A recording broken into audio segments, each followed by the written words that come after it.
शरणं गच्छामि धम्मं शरणं गच्छामि संघं शरणं गच्छामि।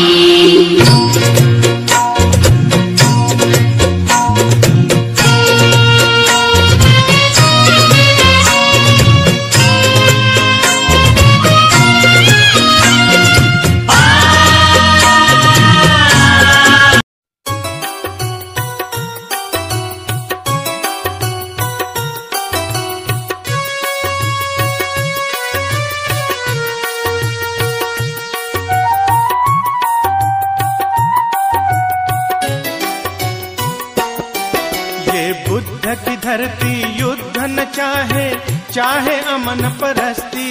ये बुद्ध की धरती, ये बुद्ध की धरती युद्ध न चाहे, चाहे अमन परस्ती। ये बुद्ध की धरती। बुद्धं शरणं गच्छामि धम्मं शरणं गच्छामि संघं शरणं गच्छामि। ये बुद्ध का भारत प्रबुद्ध भारत, पूर्ण समर्थक शांति का, सम्मान बड़ा अहिंसा का यहाँ, मुकाल निरर्थक क्रांति का। जगवालो अमन का व्रत लेकर, जगवालो अमन का व्रत लेकर, संसार सवारो भ्रांति का। है हिंसक नीति युद्ध की नीति, धरो अहिंसक नीति। ये बुद्ध की धरती। बुद्धं शरणं गच्छामि धम्मं शरणं गच्छामि संघं शरणं गच्छामि। संसार को अपना घर समझो, गौतम ने अमर संदेश दिया। जियो स्वयं और जीने दो, औरों को महा उपदेश दिया। मानव को जहाँ मानवता दी, मानव को जहाँ मानवता दी, जीवन को वही उपदेश दिया। है पतन की अर्थी और हो पूर्ति, आदर्शों की पूर्ति। ये बुद्ध की धरती। बुद्धं शरणं गच्छामि धम्मं शरणं गच्छामि संघं शरणं गच्छामि। जो बुद्ध ने मानव हित में किया, उस कार्य का उत्तम क्या।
ज्ञानी हा समाज सगळा दैवा हाती माणूस दुबळा सर्वावरती पाखर असू द्या आपल्या मायेची अनुसरा शिकवण बुद्धाची अनुसरा शिकवण बुद्धाची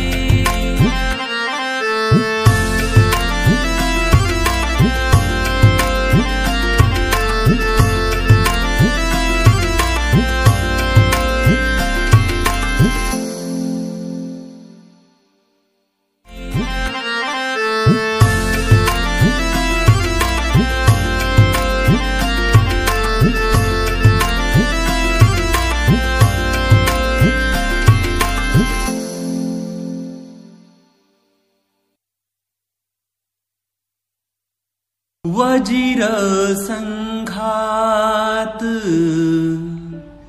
कायस अंगिरस संतादिनो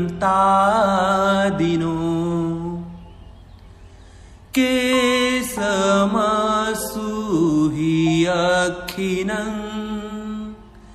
नीलठाने हिरस्यो नीलवन्नाने चरन्ति अनन्तकाशभूदके वज्र संघात कायस अंगिरस संतादिनो छबितो चेप अखिनं पीतठाने हि तस्सा भगवतो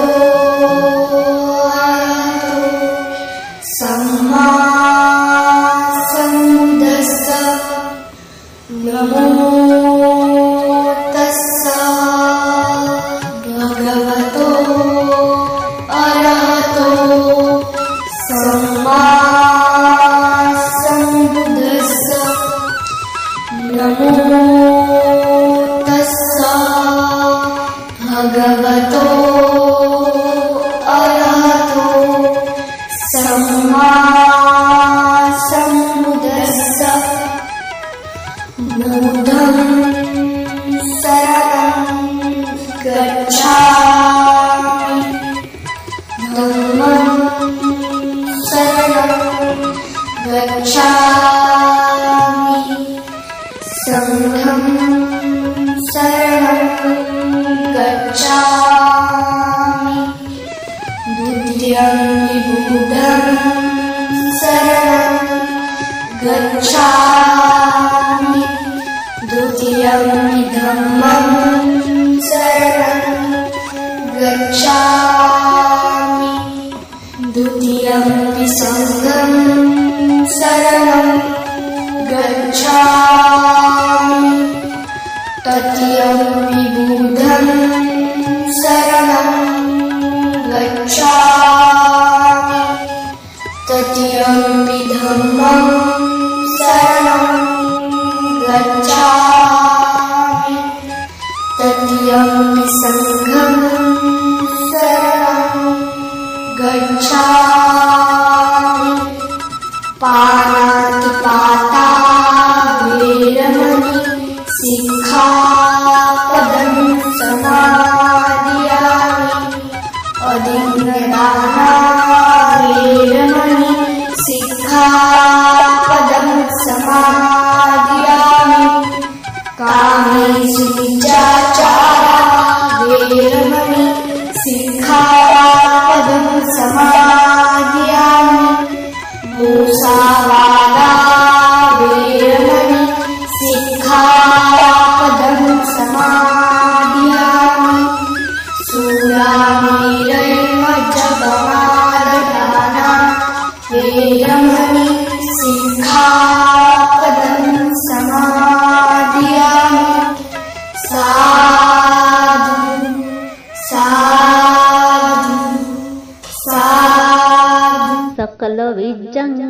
विधुरयाणं तेव रूपं सुजीव निमलचक्षु गभीरघोषं घोरवर्णं सुकाय अभयचित्तं निभयकम्मं सुरतधम्मं सुपेम विरतरज्जं सुजननेतं भीमरावं सरामि भीमरावं सरामि भीमरावं सरामि। दिव्यप्रभरत्नतु साधुवरदानतु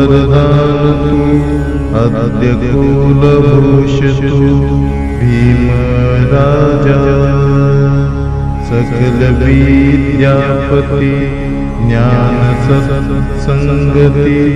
शास्त्रशासनमति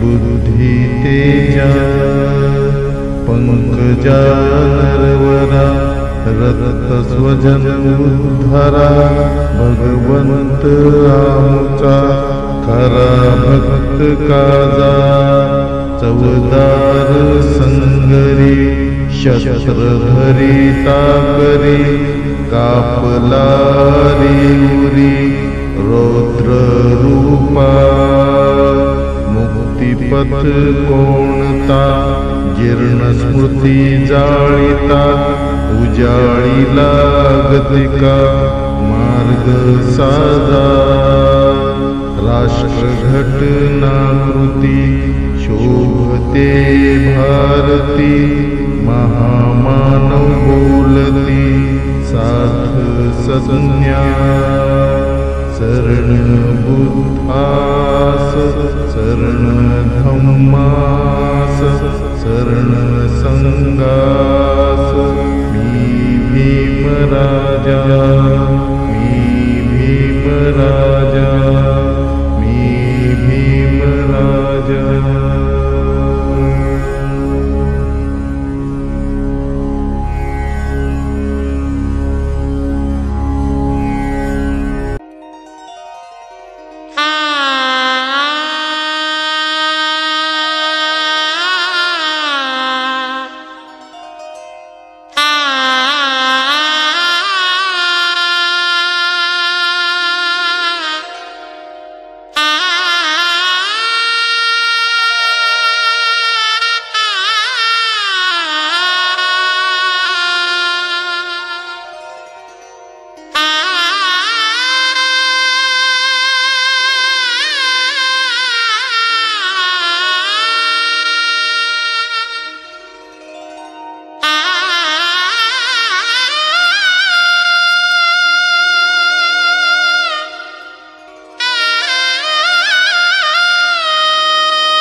प्रणाम करतो.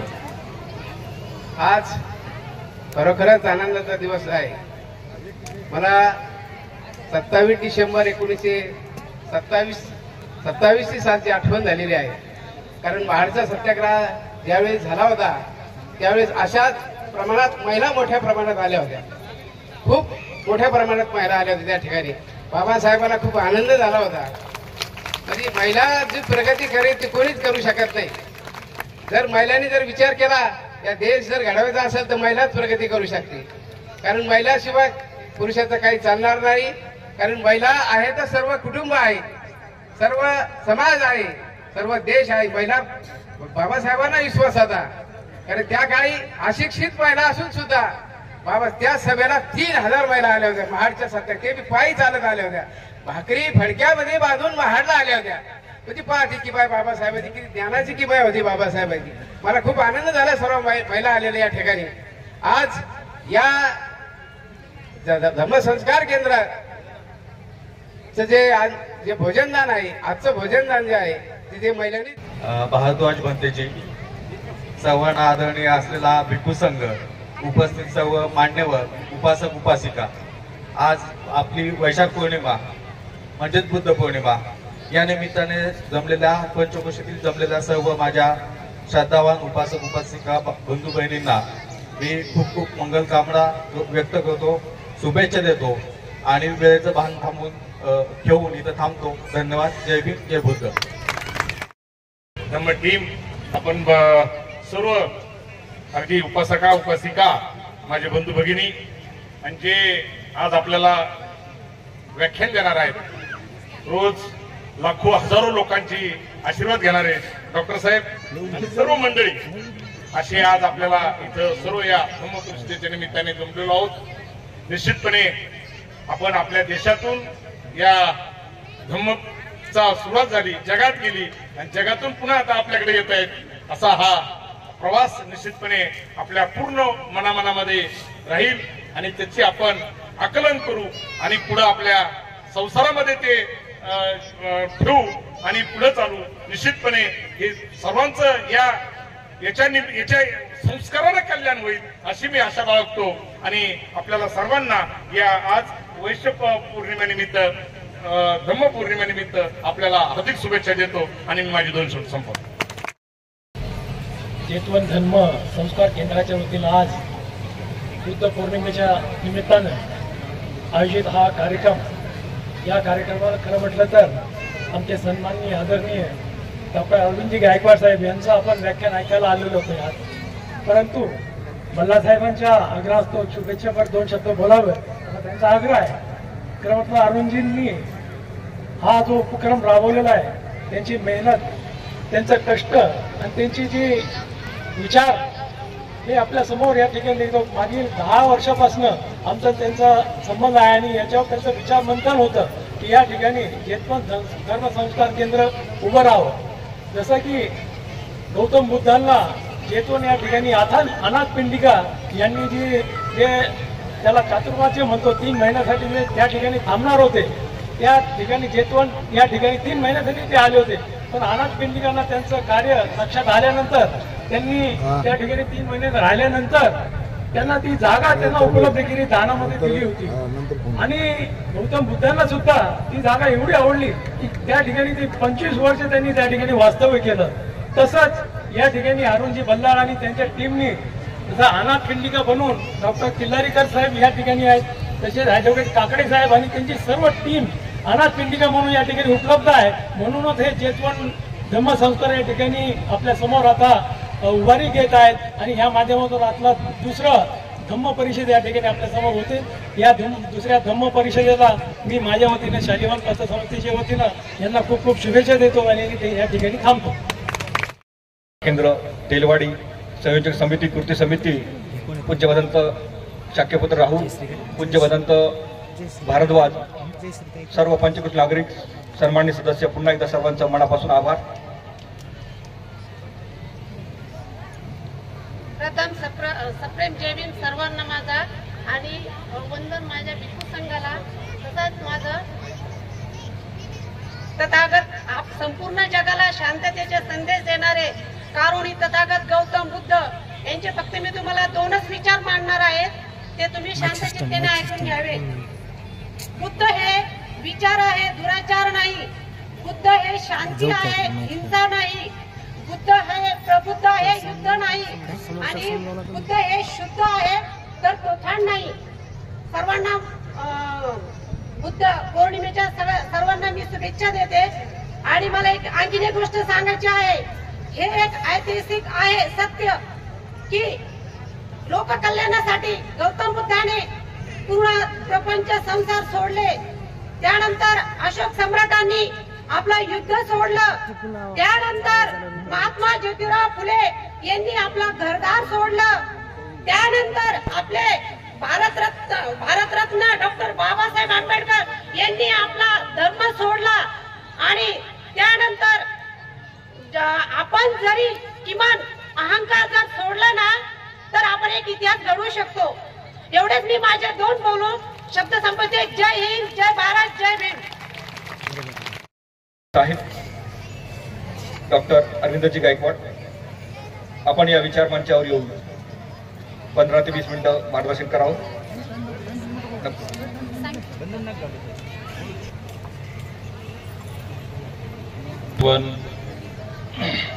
धम्मसंस्कार केंद्र तेलवाडी, तालुका पैठण येथे आज दुसरी धम्म परिषद येथे संपन्न होत आहे. या धम्म परिषदेसाठी उपस्थित असलेले राहुलजी, बंते भारद्वाजजी आणि संपूर्ण भिक्खू संघ आणि श्रामणेर संघाला सर्वप्रथम मी अभिवादन करतो. आज या धम्म परिषदेसाठी माझ्या समोर उभे असलेले बसलेले आदरणीय आमचे मित्र आणि मार्गदर्शक माजी आमदार श्रीयुत संजयजी वागचौरे साहेब, त्यानंतर शालिवाहन किशोरजी चव्हाण साहेब, उपस्थित असलेले आमचे दुसरे मित्र ज्यांच्यामुळेच मी आज तुमच्या पुढे येऊ शकलो, उभा आहे, ते माझे गुरु, आधुनिक जीवक आणि आपल्या सर्वांचे परिचित डॉक्टर किल्लारीकर सर, आदरणीय बल्लाळ साहेब, माजी नगराध्यक्ष गायकवाड साहेब, निसर्गन साहेब. बऱ्याच वर्षानंतर मी आपल्या इथे आलोय. प्रयत्न केला होता मी 2006 ते 2010 मध्ये पैठणच्या RSTCचा प्रपाठक म्हणून सेवा केलेली आहे. त्याच्यामुळे पैठण या नगरीशी अत्यंत जवळचं नातं आणि ऋणानुबंध माझा आहे. हा जो बॅकलॉग भरायचा होता मला, म्हणून मी एकटा आलो नाही, माझे 5 सहकारी मित्र घेऊन आलो सोबत. तर त्यामध्ये आमचे उपअधिष्ठाता पॅथॉलॉजी विभागाचे विभाग प्रमुख डॉक्टर भारत सोनवणे सर आहेत माझ्यासोबत, उद्योजक संजयजी डोंगरे साहेब आहेत, त्याच्यानंतर दुसरे उद्योजक आमचे मित्र कृष्णाजी भंडारे साहेब आहेत आणि दैनिक लोकमतचे सिटी एडिटर आयुष्यमान गायकवाड साहेब, शांतीलालजी हे सुद्धा आहेत. निमित्तानं माझं एक छोटंसं जे काही चिंतन आहे धम्माबाबतीत, बुद्ध धम्म आणि त्यांच्या पश्चात परिनिर्वाणानंतरची जी काही भारतातली स्थिती आहे, जगातली जी स्थिती आहे त्याविषयी, आणि बाबासाहेबाला अपेक्षित असलेला प्रबुद्ध भारत हा कसा प्रबुद्ध होऊ शकेल यासाठीचं थोडंसं चिंतन मी आपल्या पुढे मांडू इच्छितो. ते आपण निश्चितपणाने शांततेने ऐकून घ्यावं असं मला वाटतं. ज्यांचा जन्म वैशाख पौर्णिमेला झाला, ज्यांना संबोधी दिव्य ज्ञान पौर्णिमेला प्राप्त झालं, ज्यांचं परिनिर्वाण पौर्णिमेला झाला, असा ह्या पृथ्वी तलावावरचा एकच व्यक्ती होऊन गेला, तो म्हणजे तथागत भगवान गौतम बुद्ध. ह्या भगवान गौतम बुद्धाला जगातल्या अशा महामानवानं निवडलं की ज्याच्याकडे कोणतीही भौतिक साधनांची उपलब्धता नव्हती.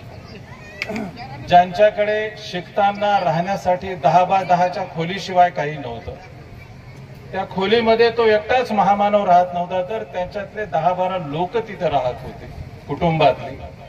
जगातल्या सर्वोच्च विद्यापीठामध्ये ज्यांनी 8-8, 10-10 वर्षाचा जो काही अभ्यासक्रम होता तो 2 वर्षामध्ये केवळ एका पावाच्या तुकड्यावर त्यांनी संपादित केला.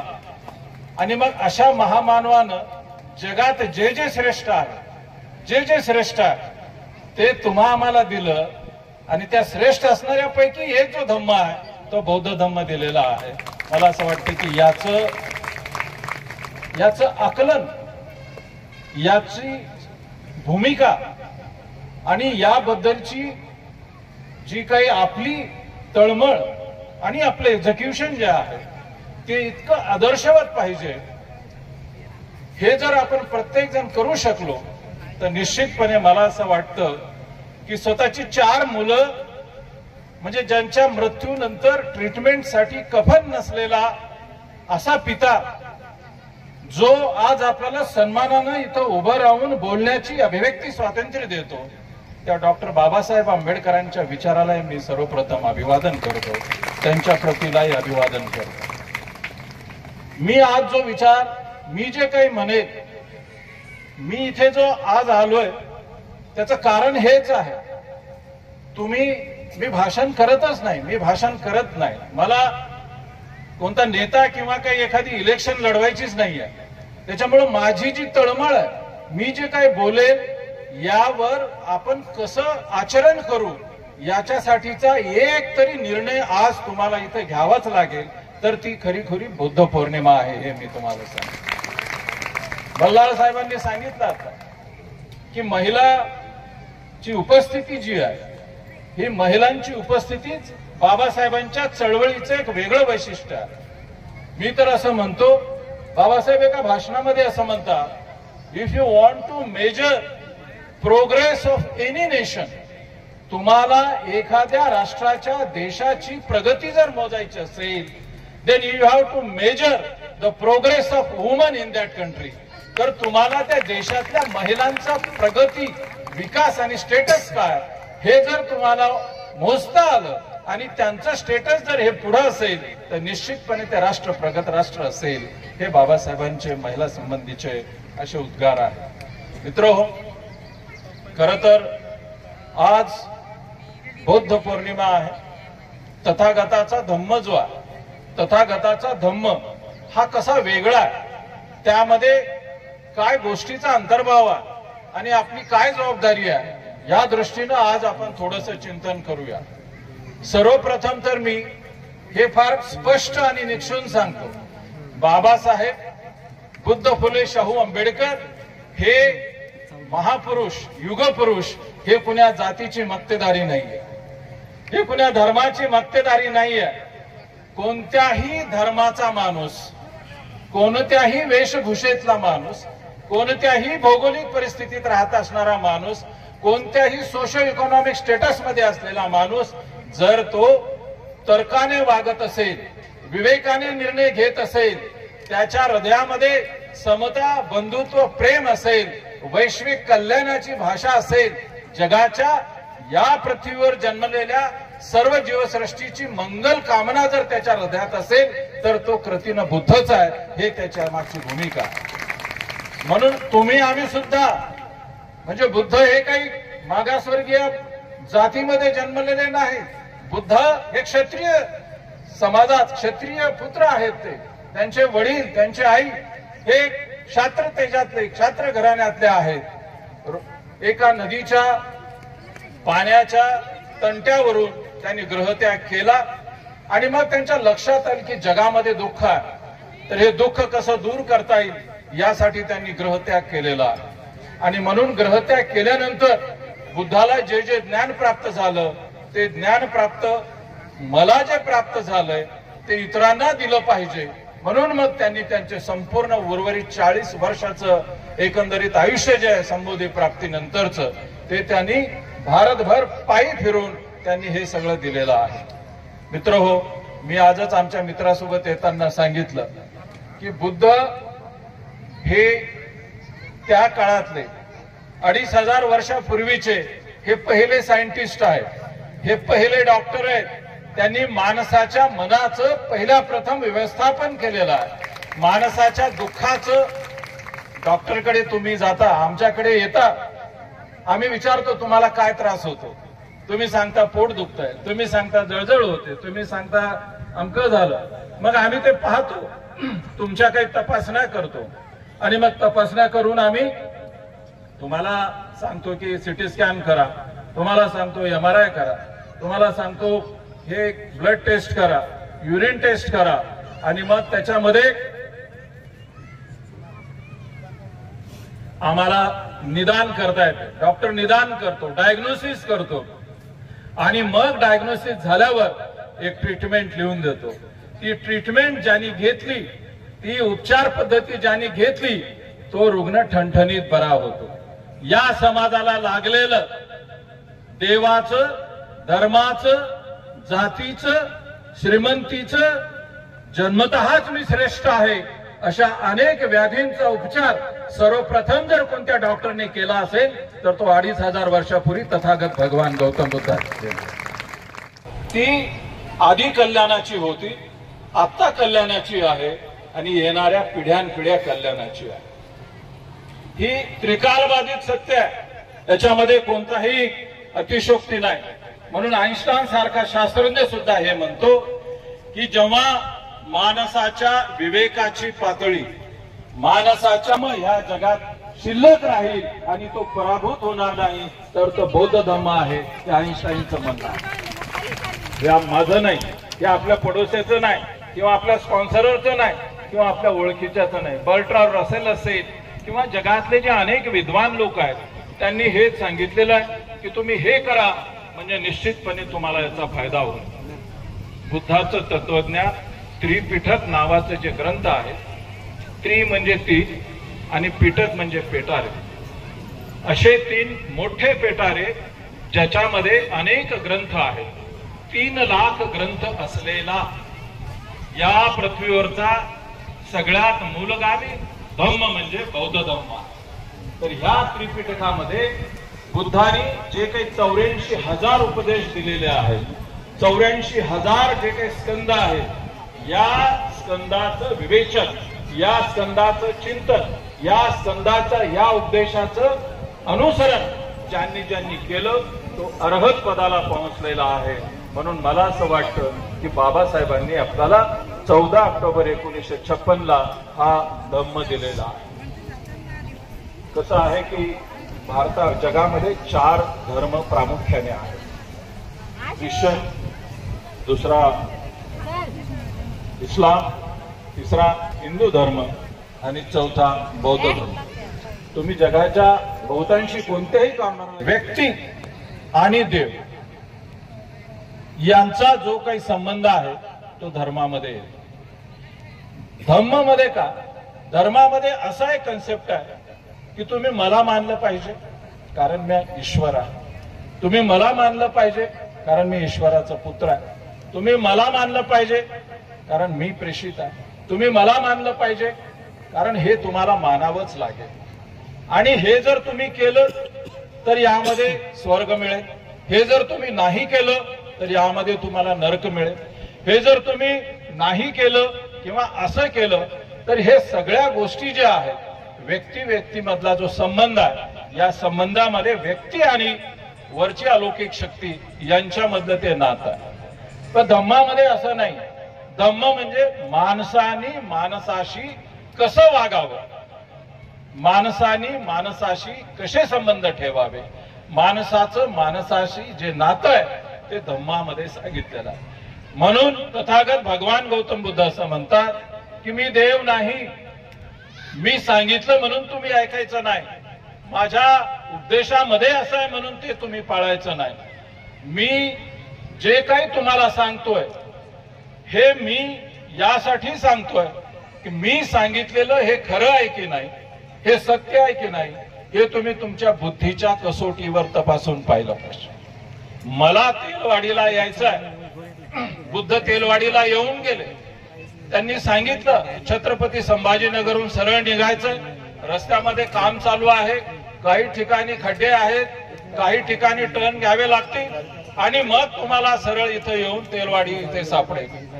मी आलेलो आहे, मला हे जाणलेलं आहे, मी हे पाहिलेलं आहे. तुम्हाला जर मी सांगितलेल्या गोष्टी खऱ्या वाटत असतील तर तुम्ही स्वीकारायच्या, मी सांगितले तर तुम्हाला खोटं वाटत असेल तर ते तुम्ही नाकारायचं. पाळणार, आपण इतराबद्दल वाईट बोलणार नाही, इतरांची चाडी करणार नाही, इतराबद्दल आपण ईर्ष्या मनात ठेवणार नाही. आपल्या मुलांना शिक्षण देणार, जे जे सर्वोत्तम आहेत ते आता संधी देणार. चांगले गुरु, चांगले शिक्षक, चांगले कॉलेजेस यांच्यासाठी आपण शोध घेणार. आणि मी आणि माझा संघ जो उपासक संघ आहे, आमच्या वतीनं बाबासाहेब बुद्ध फुले शाहू आंबेडकरांच्या सर्व पुस्तकांचा संच आम्ही इथे भेट देतो. येणाऱ्या काही दिवसामध्ये ते तुम्ही वाचावं एवढी अपेक्षा व्यक्त करतो. मला जे काही माहीत होतं थोडं बहुत ते मी सांगण्याचा तुम्हाला प्रयत्न केलेला आहे. ते आपण त्याच्यावर आचार आणि विचार करावा एवढी अपेक्षा ठेवतो. आणि तुम्हाला बुद्ध जयंतीच्या मंगलमय शुभकामना देऊन तुमचं कल्याण हो अशी मेत्ता भावना सर्वांच्या हृदयात उत्पन्न हो अशी अपेक्षा करतो. आणि माझं मानलेलं लांबलेलं मनोगत संपवतो. जय भीम, जय भारत, नमो बुद्धाय. हॅलो. हेच बुद्धातीताच येच बुद्धा अनागता पचुपन्नाच ये बुद्धा अहं वंदामि सबदा. हेच धम्मातीताच येच धम्मानागता पचुपन्नाच ये धम्मा अहं वंदामि सबदा. हेच संघातीताच येच संघा अनागता पचुपन्नाच ये संघा अहं वंदामि सबदा. म्हणा साधू साधू साधू. विश्व कल्याणाचे कल्याणकारक महाकारुणिक भगवंताला, बुद्धांनी दिलेल्या धम्माला आणि त्या धम्माचा प्रामाणिकपणे खऱ्या अर्थानं खरा प्रचारक कोणी असेल तर त्या पूजनीय भिक्खू संघाला, त्या बुद्ध धम्म संघाला वंदन करतो. मी काय तुम्हाला बोर करणार नाही, कारण 2चा कार्यक्रम संपत आलाय आणि 2ला उपासक उपासिकांचे भोजन होणार होते. म्हणून मी या ठिकाणी आणि आमचा पूर्ण भिक्खू संघ वेळेची मर्यादा ठेवून आजची दुसरी बौद्ध धम्म परिषद संपन्न करणार आहोत. वरती बॅनरवरती धम्म परिषद हा शब्दाचा उल्लेख झाला होता आणि धम्म परिषद या शब्दाचा उल्लेख खऱ्या अर्थानं बौद्ध धर्मगुरूकडून उपासक उपासिकांनी चांगल्या पद्धतीने धम्म साकच्छा केली पाहिजे असा त्याचा अर्थ होतो. आणि म्हणून आज काही वेळ पुरला नाही, पण भविष्यात नक्कीच एक ना एक दिवस संपूर्ण जग हे बुद्ध धम्म संघ 3 रत्नाच्या अनुषंगाने आपल्या धर्मगुरूंच्या जशी बुद्धाची वाणी जशीच्या तशी आहे तशी ऐकल्याशिवाय आणि त्याच्यातून गतिमान झाल्याशिवाय राहणार नाही. आपल्या बुद्ध धम्म संघ हे 3 रत्न देणारे बोधिसत्व डॉक्टर बाबासाहेब आंबेडकर या महामानवाच्या धम्म चळवळीला संपूर्ण जीवन समर्पित राहतो. गेल्या 2018ला पूजनीय भंतीजींची माझी पहिली भेट पुण्याला झाली होती. तेव्हापासून तर आजपर्यंतच्या प्रवासामध्ये पूजनीय भंतीजी जेतवंत धम्म संस्कार केंद्राचे संस्थापक अध्यक्ष झाले आणि त्यांनी ह्या पूजनीय भिक्खू संघाच्या बरोबरीनं या धम्म संस्कार केंद्राचे मला सचिव बनवलं. त्याबद्दल पूजनीय भंतींना नेहमीच त्यांचा मी ऋणी राहील आणि त्यांच्यासोबत धम्म कार्यामध्ये नेहमीच सहकार्य करेल. आणि आज तुम्ही या ठिकाणी आलेले, मागच्या वर्षी खूप चांगली धम्म परिषद झाली होती, सगळेजण या ठिकाणी आले होते, सगळ्यांनी धम्म श्रवण केला होता आणि ह्या वर्षी सुद्धा खूप चांगलं नियोजन या ठिकाणी आखलं गेलं. प्रत्येकाचं नाव घेणं कमी पडेल, परंतु इथं आलेला प्रत्येक व्यक्ती हा तेवढाच सन्माननीय आहे जसे की मी पण वेळच घेत आहे, परंतु काही गोष्टींना सांगावं लागतं, व्यक्त व्हावं लागतं. 2:58 झालेले आहेत. या ठिकाणी थोडासा मूड फ्रेश करूया आणि महामानवांच्या नावाचा गजर करूया. सर्वांनी या ठिकाणी घोषणा द्यायची आहे. आज हीच माझी धम्म दिसणार आहे. तथागत भगवान गौतम बुद्धांचा, तथागत भगवान गौतम बुद्धांचा, बोधिसत्व डॉक्टर बाबासाहेब आंबेडकरांचा, डॉक्टर बाबासाहेब आंबेडकरांचा, पूजनीय भिक्खू संघाचा, भारतवाज भिक्खू संघाचा, भारतवाज भिक्खू संघाचा, धम्मध्वजाचा, धम्मध्वजाचा, धम्मध्वजाचा आणि संपूर्ण जैतून धम्मसंस्कारची टीम आणि सर्व सभासदांना बुद्ध पौर्णिमेच्या मंगलमय शुभेच्छा देतो. येणाऱ्या काळामध्ये उपवासाचं पालन होऊन चांगला धम्म तुम्ही स्वतःमध्ये उतरू शकता, तेव्हाच आपण खऱ्या अर्थाने धम्मवान बनू. या ठिकाणी वेळ झालाय. मी बंतीजींना विनंती करतो की बंतीजींनी आम्हा सगळ्यांना आशीर्वाद द्यावं आणि कार्यक्रमाची सांगता करा. वंदनीय महाकारुणिक तथागत भगवान बुद्ध बोधिसत्व डॉक्टर बाबासाहेब आंबेडकर यांना त्रिवार अभिवादन. 3 वाजलेत. बुद्धांनी सांगितलं जगातला माणसाचा सर्वात मोठा रोग हा भूक रोग आहे. नक्कीच आमच्या गायकवाड साहेबांनी आणखी 2 तास दिले असते तरी तुम्हाला म्हणजे प्रवचन दिलं असतं. परंतु गायकवाड साहेब वाईट वाटून घेऊ नका. तुमच्या संपूर्ण टीमला म्हणजे समस्त संभाजीनगर टीमला माझ्यापेक्षा, मी विदर्भातला आहे, अकोल्यातला, ज्या लोकांच्या समोर आपण बोलतो या लोकांना साधं बुद्धं शरणं गच्छामी सुद्धा येत नाही. हा नगर जिल्हा 99% ख्रिश्चनमय झालेला आहे आणि त्या लोक आजही कंदुरी, आजही ते नाग घाटावर जाऊन विधी करतात.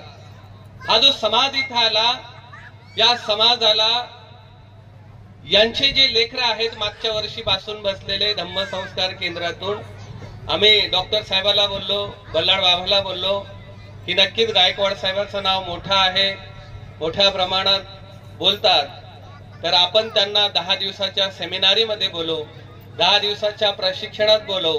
म्हणजे जे सखोल ज्ञान आहे ते सखोल ज्ञान त्या प्रशिक्षणामध्ये पाहिजे. हे जे लोक आहेत अत्यंत भावनिक आहेत, अत्यंत श्रद्धावान आहेत. त्यांना चिवर दिसलं की ते कुठेही जातात. त्या चिवरणीच त्यांची एक दिशा दाखवली आणि त्याच चिवरणी त्यांची दिशाभूलही केली. हे वास्तविक आहे. आज तुम्ही म्हटलं की औरंगाबादला 200 विहार आहेत, का बंद पडले? औरंगाबादला 500 भिक्षू असतील पण त्यांना पैठण दिसत नाही. त्यांना बाजूचा वैजापूर, गंगापूर हे ख्रिश्चनमय बनलेले आहेत, ते दिसत नाही. का? ही खंत मी व्यक्त करत आहोत की हा समाज अत्यंत भावनिक, प्रचंड धार्मिक, यांना लग्न, कार्य, वास्तू, शांती, नामकरण, जसं तुम्ही म्हटलं की आम्ही 200 विहाराला भेटी देतो. जेव्हा मी 2011ला एक शिबिर घेतलं होतं आणि त्यानंतर 17ला पैठणला श्रावस्ती बुद्धविहार पॉवर हाऊस मध्ये राहू लागलो, तर कुठल्याही गावात गेलो तर विहार नाही, झेंडा सुद्धा नाही. बाजूला शेवगाव तालुक्यात असे किती लोक दाखवतो, पाथर्डी तालुक्यात असे किती लोक दाखवतो जे बोटावर मोजण्यासारखे काम करतात आणि सर्वात जास्त तिथल्या मिशनरीच्या लोकांचं टार्गेट बौद्ध भिक्षू नाही, बुद्ध नाही, बाबासाहेब आहे. ते बाबासाहेबाचा फोटो सुद्धा घरातून काढत आहे. बुद्ध तर दूरच राहिले. बाबासाहेबाचा फोटो घराच्या बाहेर काढून त्यांना हे सांगत आहे की हे शैतानचा फोटो आहे, लावू नका, हा बुद्धाचा फोटो लावू नका. त्या लोकांमध्ये सर्वात आधी श्रद्धा निर्माण करून चिवर प्रती हे सेंटर उभं केलं आपण. त्या सेंटरचा एकच उद्देश आहे, ज्या पद्धतीने तुम्ही टीम औरंगाबादला उभी केली त्या टीमला मी आवाहन करतो की त्यांनी औरंगाबादच्या सर्व टीमनी पैठणकडे लक्ष दिलं पाहिजे. पैठणच्या बाजूला अहमदनगर जिल्हा आहे, ज्याला अहिल्यानगर म्हणतात, जो 99% ख्रिश्चनमय आहे. आमचे औरंगाबादचे लोक, मी मिलिंद कॉलेजचाच विद्यार्थी आहे, मी शिकायला आलो होतो 2006 मध्ये औरंगाबादला. पण मी औरंगाबादला नाही राहिलो, मी नाशिकला, मुंबईला राहू शकलो असतो, मी पुण्यालाही राहू शकलो असतो. पण ज्या परिसरामध्ये राहतो त्या परिसरामध्ये भयंकर वास्तविक इतकं बिकट चित्र आहे की कुठं झेंडा नाही आहे, बाबासाहेब बुद्ध नाही आहे, विहार नाही आहे, लोक एकाच कार्यक्रमाला आवर्जून बोलवतात. पैठणला भंतेजीला आवर्जून एका कार्यक्रमाला बोलवतात, परित्राण पाठ. पण पैठणच्या या संपूर्ण परिसरात दक्षिण काशी माणूस मेल्यावर स्वर्गात जाण्याचा दरवाजा तर आपले लोक जलदान विधी आणि स्मृती दिवस आणि लग्न विधी या तीनच विधीला बोलावतात. प्रवचनला कोणीच बोलवत नाही, कारण गावागावात विहारच नाही. आता विहारच नाही तर भंतेजी जातील कुठं? व्यवस्थाच नाही. आणि व्यवस्था इथल्या लोकांनी उभी, म्हणजे औरंगाबाद शहरामध्ये प्रचंड समाज आहे, प्रचंड मोठ्या प्रमाणात आहे. या सर्व समूहाने जर 10-10 लोकांनी एक एक तालुका दत्तक घेतला, ही जी संख्या आहे पैठण तालुक्यामधली आहे, गावखेड्यातली आहे, वस्तीतली आहे, शहरामधली आहे. आपला उद्देश हाच आहे की या समूहाला जास्तीत जास्त विहाराची सवय लागावी. या समूहाला आपल्या मुलाला, जसं 7 वर्षाच्या राहुलला भगवान बुद्धांनी धम्माचा वारसा दिला, चिवर दिलं, ही परंपरा या लोकांमध्ये राहावी म्हणून आपण जास्तीत जास्त शिबिराच्या माध्यमातून आपण दर महिन्याला बुद्धिस्ट सेमिनारीचं आयोजन करत असतो. महाराष्ट्रातले जे वेगवेगळ्या पद्धतीनं लोक एकत्र येतात आणि त्याच्यावर चर्चा करतात. आमचे उमेश सोनवणे जे समाज कल्याण उपायुक्त आहेत, पार्टीचे प्रमुख आहेत, काल त्यांचा कॉल झाला आणि ते म्हणत होते ते सतत पाहतात. म्हणजे जेव्हा याचं उद्घाटन झालं आणि तेव्हा ते या विहारात आले तर ते विहाराच्या त्या बाजूला झाडं होता, ते झाडून काढत होते. मी म्हटलं तुम्ही पाहुणे आहात? ते बोलले भंतेजी एका खेड्या गावामध्ये तुम्ही एवढा सुंदर कार्यक्रम करता तर मी इथं बसायला नाही. त्यांचं नाव पण आधी घेतलं होतं. त्यांच्या पुण्यामध्येही कार्यक्रम होता. या संपूर्ण टीमला नक्कीच आपण संधी देऊ. 10-10 दिवसाच्या शिबिरामध्ये नक्कीच आपण संविधान दिवसाच्या दिवशी संधी देऊ. पण या वास्तविक या परिसराची जी परिस्थिती आहे त्या परिस्थितीचं अवलोकन करणे, त्या लोकांना समजून घेणे आणि त्याच्यावर औषध देणे. नक्कीच एका शहरामध्ये किती विहार आहेत? मी सतत एक कविता म्हणत असतो, एक शब्द आहे, एका शहरात 100 चाळी, म्हणजे एका नगरात, एका शहरात 100 नगर आहेत आपले, 100 नगर. 100 नगरात म्हणजे 50 बुद्ध विहार, 50 वस्तीमध्ये 100 बुद्ध विहार. 100 बुद्ध विहारात एकही माणूस नाही. बुद्ध विहार काहींनी वाटून घेतले, काहींनी त्यातच संसार थाटून घेतले. सुनसान पडला तसा धम्मच राहिला नाही. लग्न कार्याला सजले फक्त 14 एप्रिलचे भीमभक्त, इतर वेळेस बुद्ध पुन्हा एकटा. त्याकडे कधी कोणी फिरकतच नाही. धम्म धम्म राहिला पानापुरता, भीमही कदाचित गाण्यापुरता. घालीन लोटांगण पाठ पूर्ण पण धम्म गाता अजून येतच नाही. यवनाच्या मशिदीने यवन झाले संघटित, हिंदूच्या मंदिराने हिंदू झाले संघटित, चर्चनेही केले ख्रिश्चनांना संघटित. आपण बुद्ध विहारात कधी जातच नाही म्हणून आपण असंघटित. समस्त उपासक उपासिकांनो, शेवगाव पाथर्डी निवासा म्हणजे अहमदनगर जिल्हा असेल, ज्याला आता अहिल्यानगर म्हणतात, संभाजीनगर जिल्हा असेल, या समस्त खेड्यापाड्यातून एवढ्या मोठ्या प्रमाणात लोक, याच्यापेक्षा जास्त येऊ शकतात. त्यासाठी नियोजनाची गरज आहे. तुम्ही औरंगाबादच्या बाजूलाच पारुंडी नावाचं गाव आहे बघा, एक 25-30 किलोमीटर असेल. 1-2 वर्षामध्ये जिथं रोज 10-10 हजार लोक मिशनरीच्या नावाखाली एकत्र येत होते.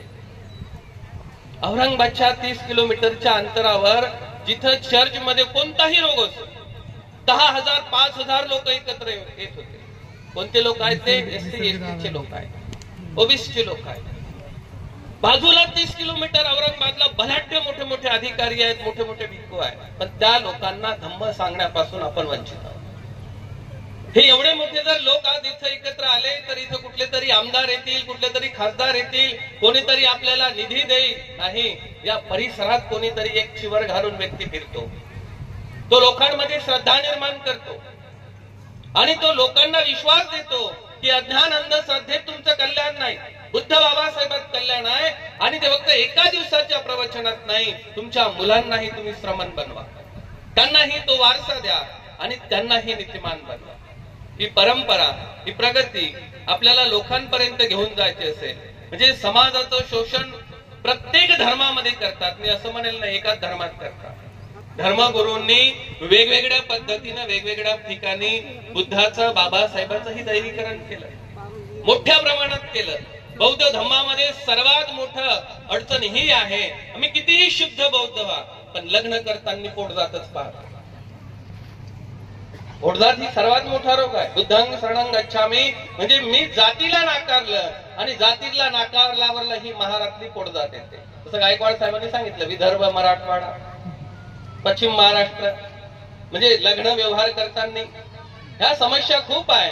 पण हा जो इथं बसलेला समाज आहे हा प्रचंड, मी बऱ्याच गावात गेलो, आमच्या शहर टाकडीचे उपासकालय असतील, इथं बाजूला शेवगाव तालुक्यात आहे, शहर टाकडीमध्ये 200 बौद्धाचे म्हणजे एससी महाराजचे घर असतील, पण ते सर्व ख्रिश्चन आहे, एकही बौद्ध नाही.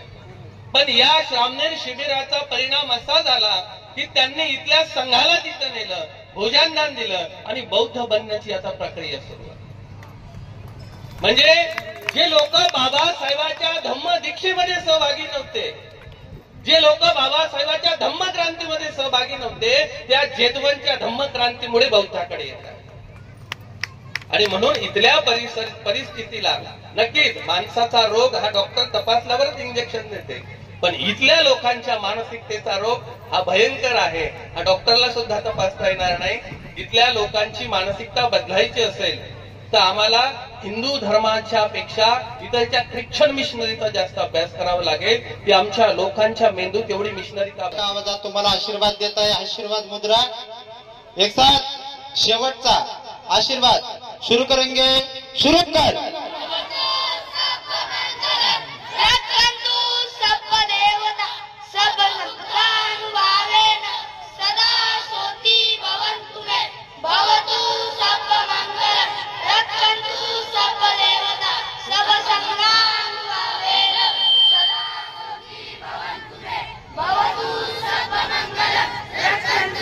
हॅलो.